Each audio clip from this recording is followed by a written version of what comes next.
बिस्मिल्लाहिर्रहमानिर्रहीम इय्याका नअब्दु व इय्याका नस्तईन। अस्सलाम वालेकुम टू ऑल। हम अपनी आज की क्लास में फर्स्ट ईयर के चैप्टर नंबर 8 से एक और टॉपिक के ऊपर डिस्कस करने लगे हैं जिसका नाम क्लासिफिकेशन ऑफ प्लांट्स है। आज हम प्लांट्स की क्लासिफिकेशन के ऊपर डिस्कस करेंगे और हम देखते हैं हमने प्लांट्स को जो है वो कितने ग्रुप्स के अंदर क्लासीफाई किया हुआ है। तो भाई प्लांट्स को हमने मेनली कैटेगराइज किया है दो ग्रुप्स के अंदर, जिसमें जो पहला ग्रुप है उसमें हमारे आ जाते हैं ब्रायोफाइट्स और जो दूसरा ग्रुप है उसमें आ जाते हैं ट्रेक्योफाइट्स। अच्छा भाई, पहले हम ब्रायोफाइट्स के ऊपर डिटेल डिस्कस करेंगे, देन हम मूव करेंगे ट्रेक्योफाइट्स के ऊपर। भाई ब्रायोफाइट्स वो प्लांट होते हैं जिन्हें नॉन वेस्कुलर प्लांट्स कहा जाता है और ट्रेक्योफाइट्स वो प्लांट होते हैं जिन्हें वेस्कुलर प्लांट्स कहा जाता है। अब भाई वेस्कुलर प्लांट से क्या मुराद है और नॉन वेस्कुलर प्लांट से क्या मुराद है? तो भाई वेस्कुलर प्लांट्स उन्हें कहा जाता है जिनके पास वेस्कुलर टिश्यू होते हैं। वेस्कुलर टिश्यू हमारे पास दो किस्मों के होते हैं, आपने सुने होंगे, एक जाइलम होता है और दूसरा हमारे पास फ्लेम होता है। जाइलम का काम होता है वाटर की और मिनरल की जो है वो ट्रांसपोर्टेशन करवाना, जबकि फ्लोएम का काम होता है फूड की ट्रांसपोर्टेशन करवाना। जाइलम का स्ट्रक्चर कैसा दिखता है, फ्लोएम का स्ट्रक्चर कैसा दिखता है, किस तरह से ये अपना रोल प्ले करते हैं, इनके ऊपर कौन कौन सी थ्योरीज हैं, वो इंशाल्लाह हम अपने अगले चैप्टर के अंदर डिस्कस करेंगे बॉटनी सेक्शन के, जिसका नाम forms and function in plants है। आपकी फर्स्ट ईयर की न्यू बायो के अंदर जो चैप्टर दिया गया है। फिलहाल हम सिर्फ इतना याद रखेंगे कि वेस्कुलर टिश्यूज़ उन्हें कहा जाता है जिसके अंदर जाइलम एंड फ्लोएम जो है वो मौजूद हों, और नॉन वेस्कुलर प्लांट्स उन्हें कहा जाता है या नॉन वेस्कुलर टिश्यूज़ उन्हें कहा जाता है जिसके अंदर जाइलम फ्लोएम मौजूद ना हो। तो ब्रायोफाइट्स भाई हमारे वो प्लांट होते हैं जिनको नॉन वेस्कुलर प्लांट्स कहा जाता है, यानी इनके अंदर ना तो जाइलम होगा और ना ही इनके अंदर फ्लोएम होगा। तो इनके अंदर जो प्रोसेस होता है वो इजीली डिफ्यूजन का होता है। खैर आगे चल के हम समझते हैं। भाई they are the early plants, बहुत पहले वाले प्लांट्स हैं which are evolve from the algae. Algae से जब पहली बार प्लांट्स इवॉल्व हुए थे, जैसा कि हमने अपने पहले लेक्चर के अंदर डिस्कस किया, तो उससे डायरेक्ट ट्रेक्योफाइट्स नहीं निकले थे, उससे पहले निकले थे ब्रायोफाइट्स, फिर ब्रायोफाइट्स से क्या निकले थे, ट्रेक्योफाइट्स निकले थे। अच्छा, जो ब्रायोफाइट्स होते हैं इनकी बॉडी बहुत ज़्यादा क्या होती है, सिंपल होती है। इसके अंदर किसी भी किस्म का वैस्कुलर स्ट्रक्चर मौजूद नहीं होता, जैसा कि अभी मैंने आपको बताया। ना इसके अंदर जाइलम होता है, ना इसके अंदर फ्लेम होता है। तो चीज़ों की जो ट्रांसपोर्टेशन होती है वो सिंपल डिफ्यूजन से होती है। क्यों? क्योंकि इनकी बॉडी ज़्यादा से ज़्यादा 1-2 सेंटीमीटर की होती है, तो इतने डिस्टेंस के लिए ना हमें जाइलम की ज़रूरत पड़ती है ना फ्लेम की। ईजिली क्या हो जाती है, डिफ्यूजन हो जाती है और ट्रांसपोर्ट का प्रोसेस कंप्लीट हो जाता है। तो ये कहते हैं इनकी बॉडी बहुत ज़्यादा सिंपल होती है, ना कोई वैस्कुलर टिश्यू होता है, ना जाइलम ना फ्लेम। अच्छा, ये एक प्रोसेस करते हैं जिसे अल्टरनेशन ऑफ जनरेशन कहा जाता है। मैंने अपने फर्स्ट लेक्चर के अंदर कहा था कि नेक्स्ट लेक्चर के अंदर मैं आपको अल्टरनेशन ऑफ जनरेशन का मतलब समझाऊंगा, तो इसको हम जो है वो थोड़ा अच्छे तरीके से समझने की कोशिश करते हैं। अच्छा देखिए, हमारे पास जो प्लांट्स होते हैं ना, उनकी जो बॉडी है, उनकी जो एग्जिस्टेंस है वो दो फॉर्म के अंदर होती है। एक फॉर्म को कहा जाता है स्पोरोफाइट, आपने इसको गौर से समझना है, ठीक है। एक को कहा जाता है स्पोरोफाइट और दूसरी जो इसकी फॉर्म होती है उस फॉर्म को कहा जाता है गेमेटोफाइट, ठीक है। ये हमारे पास कितनी फॉर्म हो गई, दो फॉर्म हो गई। एक है स्पोरोफाइट और दूसरी हमारे पास क्या है, गेमेटोफाइट। भाई स्पोरोफाइट के अंदर क्या प्रोड्यूस होते हैं, स्पोर प्रोड्यूस होते हैं, ठीक है। बहुत सारे इसके अंदर क्या प्रोड्यूस होंगे, स्पोर्स प्रोड्यूस होंगे। कैसे प्रोड्यूस होते हैं, ये सारी हमारी बात की डिस्कशन है। भाई इसके अंदर स्पोर प्रोड्यूस हुए बहुत सारे, ये देखो यहाँ पे बहुत सारे क्या प्रोड्यूस हो गए, स्पोर्स प्रोड्यूस हो गए। अब इनमें से कुछ स्पोर्स बड़े होंगे, मान लेते हैं एक हम मेल को कंसीडर करते हैं, दूसरा जो है वो हम फीमेल को कंसीडर करते हैं, ठीक है। अब ये मेल फीमेल जो है ये दो स्पोर बड़े हो गए, इनमें से एक बन गया मेल, दूसरा बन गया फीमेल। तो जब ये बड़े हो जाते हैं तो ये कहलाते हैं गेमेटोफाइट, ठीक है। जब ये स्पोर बड़े हो जाते हैं तो इनको क्या कहा जाता है, गेमेटोफाइट कहा जाता है। अब गेमेटोफाइट के अंदर दोबारा से क्या बनते हैं, गैमेट्स बनते हैं। मेल के अलग गैमेट्स बनेंगे और फीमेल के अलग गैमेट्स बनेंगे, यानी फीमेल के लिए ओवम बनेंगे और मेल के लिए क्या बनेंगे, स्पर्म बनेंगे। फिर ये ओवम और स्पर्म दोनों आपस में क्या हो जाएंगे, मिल जाएंगे। मिलने के बाद ये दोबारा से क्या बना लेंगे, स्पोरोफाइट बना लेंगे, ठीक है। फिर स्पोरोफाइट क्या करेंगे, स्पोर्स प्रोड्यूस करेंगे। ये स्पोर बड़े होंगे, इनमें से कुछ मेल बनेंगे तो कुछ फीमेल बनेंगे, और जब ये मेल फीमेल स्पोर बड़े होके मैच्योर हो जाएंगे तो ये क्या बन जाएंगे, गेमेटोफाइट बन जाएंगे। फिर गेमेटोफाइट के अंदर क्या प्रोड्यूस होंगे, गैमेट्स प्रोड्यूस होंगे, और जैसे गैमेट प्रोड्यूस होंगे वो दोनों आपस में मिलेंगे। मेल के अंदर स्पर्म, फीमेल के अंदर ओवम, दोनों आपस में मिलेंगे। इस तरह से दोबारा से क्या बन जाएगा, स्पोरोफाइट। तो स्पोरोफाइट से गेमेटोफाइट का बनना और गेमेटोफाइट से स्पोरोफाइट का बनना, ये कहलाता है अल्टरनेशन ऑफ जनरेशन। अगर स्पोरोफाइट और गेमेटोफाइट दोनों दिखने में एक जैसे हैं, दोनों की शक्लें एक जैसी हैं, तो इस तरह की अल्टरनेशन ऑफ जनरेशन को कहा जाएगा isomorphic alternation of generation. Isomorphic, iso का मतलब होता है सेम, मॉर्फिक का मतलब होता है शक्ल। अगर स्पोरोफाइट और गेमेटोफाइट की शक्ल एक जैसी होगी तो हम कहेंगे आइसोमॉर्फिक अल्टरनेशन ऑफ जनरेशन। अगर स्पोरोफाइट की शक्ल इस तरह से होगी, एक एग्जाम्पल है, इस तरह से नहीं होती, और अगर गेमेटोफाइट की जो शक्ल है वो इस तरह से है, तो हम इसे आइसोमॉर्फिक तो नहीं कहेंगे, हम इसे कहेंगे हेटेरोमॉर्फिक। तो इनके अंदर जो अल्टरनेशन ऑफ जनरेशन पाई जाती है वो हेटेरोमॉर्फिक होती है। क्यों? क्योंकि इनका स्पोरोफाइट जो है वो गेमेटोफाइट से नहीं मिलता। तो मुझे उम्मीद है कि आपको ये जो वर्ड अल्टरनेशन ऑफ जनरेशन है ये समझ आ गया होगा।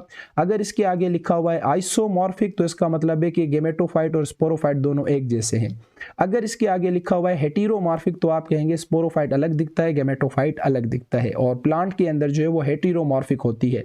और याद रखना है अलजी के अंदर जो है वो आइसोमॉर्फिक होती है। तो एक देखें डिफरेंस ये भी आ गया। पिछली हमने लेक्चर के अंदर 5-6 डिफरेंस पढ़े थे, एक लेक्चर ये भी आ गया कि भाई अलजी का स्पोरोफाइट और गेमेटोफाइट एक जैसा होता है तो उसके अंदर आइसोमॉर्फिक अल्टरनेशन ऑफ जनरेशन होती है। प्लांट के अंदर स्पोरोफाइट और गेमेटोफाइट मुख्तलिफ होते हैं तो इसलिए हम कहते हैं कि इसके अंदर हेटेरोमॉर्फिक अल्टरनेशन ऑफ जनरेशन होती है। मुझे उम्मीद है कि ये वाली बात आप लोगों को समझ आ गई होगी। अच्छा, एक और चीज़ भी यहाँ पे मैं आप लोगों को मेंशन कर दूं, आपने सुना होगा ऐसा सेल जिसके अंदर कंप्लीट नंबर ऑफ क्रोमोसोम्स हो उसे कहा जाता है डिप्लॉइड। क्या कहा जाता है? डिप्लॉइड, या उसे हम रिप्रेजेंट करते हैं 2n के साथ। ठीक है, ऐसा सेल जिसके अंदर क्रोमोसोम्स का नंबर हाफ हो, आधे क्रोमोसोम्स हो, उसको कहा जाता है हैप्लॉइड, और उसको हम रिप्रेजेंट करते हैं किससे? n से रिप्रेजेंट करते हैं। ठीक है, तो डिप्लॉइड वो उस सेल को कहा जाता है जिसमें क्रोमोसोम्स का नंबर कंप्लीट हो, उसे 2n से रिप्रेजेंट करते हैं। हैप्लॉइड उससे कहा जाता है जिसके अंदर हाफ नंबर ऑफ क्रोमोसोम्स हो, उसे हम n से रिप्रेजेंट करते हैं। n is the number. अच्छा, अब आपने याद रखना है जो स्पोरोफाइट होता है ना वो हमेशा डिप्लॉइड होता है। इसके अंदर कंप्लीट क्या होते हैं? क्रोमोसोम्स होते हैं। क्रोमोसोम्स का नंबर इसके अंदर क्या होता है? कंप्लीट। मिसाल के तौर पे ये मैंने एक प्लांट लिया हुआ है, सपोज करो कि इस प्लांट का नाम एस है, क्योंकि एस से मेरा नाम आता है। मिसाल के तौर पे इस प्लांट का नाम एस है, और इस प्लांट के अंदर टोटल जो क्रोमोसोम्स पाए जाते हैं वो 40 पाए जाते हैं। तो इसके स्पोरोफाइट के हर सेल के अंदर कितने सेल होंगे? 40 सेल होंगे। अच्छा, अब स्पोरोफाइट के अंदर जो प्रोसेस होता है ना डिवीजन का, यानी इससे जो स्पोर बनते हैं वो स्पोर बनते हैं किससे? मियोसिस से। ठीक है, और आपने याद रखना है मियोसिस और माइटोसिस ये सेल डिवीजन की टाइप होती हैं। मियोसिस एक ऐसी सेल डिवीजन होती है जिसमें क्रोमोसोम्स का नंबर हाफ हो जाता है। ये बात बहुत इंपॉर्टेंट बेसिक लेवल की बातें आपको पता होनी चाहिए। तो मियोसिस एक ऐसी सेल डिवीजन है जिसमें क्रोमोसोम्स का नंबर क्या हो जाता है? हाफ हो जाता है। और माइटोसिस के अंदर क्रोमोसोम्स का नंबर कभी भी हाफ नहीं होता, माइटोसिस के अंदर क्रोमोसोम्स का नंबर सेम रहता है। तो स्पोरोफाइट के अंदर हमेशा क्या होती है? मियोसिस होती है। तो जब भी स्पोरोफाइट के अंदर मियोसिस होगी तो इसका जो क्रोमोसोम्स का नंबर है वो क्या हो जाएगा? हाफ हो जाएगा। तो यानी जो स्पोर्स बन रहे हैं इनके अंदर जो क्रोमोसोम्स का नंबर होगा वो क्या होगा? n होगा, वो हाफ होगा। अब इस तरह से जो मेल स्पोरोफाइट होगा उसके अंदर भी n होगा, जो फीमेल होगा उसके अंदर भी n होगा, है ना। तो जब मेल बड़ा होगा ये भी गेमेटोफाइट बनेगा, जो फीमेल बड़ा होगा ये भी गेमेटोफाइट, लेकिन इनका जो गेमेटोफाइट है वो डिप्लॉइड नहीं होगा, वो क्या होगा? हैप्लॉइड होगा। अच्छा, अब जब इस गेमेटोफाइट के अंदर जब गैमेट्स बनेंगे, special reproductive cell sperm ovum बनेंगे, तो उनके अंदर क्या होगी? माइटोसिस होगी, मियोसिस नहीं होगी, क्योंकि हम मजीद क्रोमोसोम्स का नंबर जो है वो हाफ नहीं करना चाहते। माइटोसिस करेंगे तो क्रोमोसोम्स का नंबर क्या रहेगा? सेम। आधे क्रोमोसोम्स स्पर्म के अंदर होंगे, आधे क्रोमोसोम्स ओवम के अंदर होंगे। जब स्पर्म ओवम आधे आधे क्रोमोसोम्स n+n मिलेंगे तो दोबारा से क्या बन जाएगा? 2n, और इस तरह से आपका स्पोरोफाइट दोबारा से डिप्लॉइड हो जाएगा। फिर स्पोरोफाइट के अंदर क्या होगी? मियोसिस होगी, और क्रोमोसोम्स का नंबर क्या हो जाएगा? आधा हो जाएगा। तो ये जो स्पोर्स बन रहे हैं ये हैप्लॉइड होते हैं, और प्लांट के अंदर जो स्पोर बनते हैं वो मियोसिस से बनते हैं, आपने ये याद रखना है। तो जब क्रोमोसोम्स का नंबर आधा हो जाता है तो फिर हम क्या करते हैं? इसके स्पोर्स को बड़ा करते हैं। जब इसके स्पोर्स बड़े होते हैं तो वो तो n ही होंगे, क्योंकि ऊपर हमने मियोसिस करवाई थी। बड़े होकर दोबारा से गेमेटोफाइट बना लेते हैं। जब गेमेटोफाइट बना लेते हैं, जब गेमेटोफाइट बड़े होते हैं तो इनके अंदर बनते हैं गैमेट्स, और गैमेट्स बनने के लिए जो डिवीजन होती है वो होती है माइटोसिस। माइटोसिस के अंदर हमेशा क्रोमोसोम्स का नंबर सेम रहता है, तो n है तो n ही रहेगा। अब एक n आता है मेल से, दूसरा n आता है फीमेल से, तो जब दोनों n आपस में मिलते हैं तो ये बन जाता है 2n, और इस तरह से स्पोरोफाइट दोबारा बन जाता है। तो स्पोरोफाइट से गेमेटोफाइट का बनना, गेमेटोफाइट से स्पोरोफाइट का, ये अल्टरनेशन ऑफ जनरेशन कहलाता है। दोनों मुख्तलिफ किस्मों के होते हैं तो इसलिए हम इसे क्या कहते हैं? Heteromorphic alternation of generation.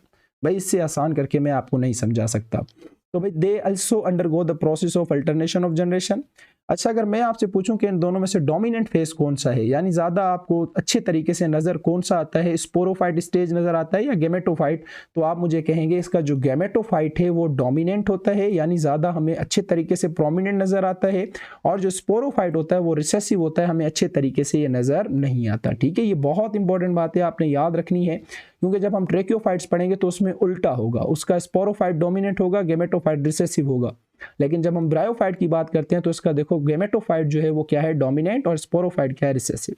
Gametophyte वो जिसमें गैमेट प्रोड्यूस हो, स्पोरोफाइट वो जिसमें स्पोर प्रोड्यूस हो। स्पोर प्रोड्यूस होते हैं मियोसिस से, गैमेट प्रोड्यूस होते हैं माइटोसिस से। बहुत आसान है, इसमें कहीं भी कोई ऐसी मुश्किल चीज़ नहीं है। अच्छा, थोड़ा सा हम जो है वो ब्रायोफाइट्स की जनरल कैरेक्टरिस्टिक्स के ऊपर डिस्कस कर लेते हैं, बाकी इंशाल्लाह जो इसकी लाइफ साइकिल है वो हम अपनी नेक्स्ट क्लास के अंदर कवर करेंगे। भाई, ये जो वर्ड ब्रायोफाइट्स है ये दो लफ्ज़ों से लिया गया है। एक है ब्रायो, जिसका मतलब होता है मोस। अच्छा, लफ्ज़ मोस का मतलब होता है जिसमें ना तो ट्रू लीव्स हों, मैं क्या कह रहा हूँ, ना तो जिसके अंदर ट्रू लीव्स हों, ना जिसके अंदर ट्रू स्टेम हो, ना जिसके अंदर ट्रू जो है वो रूट हो, और ना ही इसके पास जो है वो फ्लावर्स वगैरह हों। ऐसे प्लांट को हम क्या कहते हैं, मोस कहते हैं। ठीक है, जिसके पास ट्रू रूट भी नहीं है, ट्रू स्टेम भी नहीं है, ट्रू लीफ भी नहीं है, फ्लावर्स भी नहीं है, ऐसे प्लांट को मोस कहा जाता है। और वर्ड फाइट का मतलब होता है प्लांट्स, इसलिए प्लांट की स्टडी को फाइटोलॉजी कहा जाता है।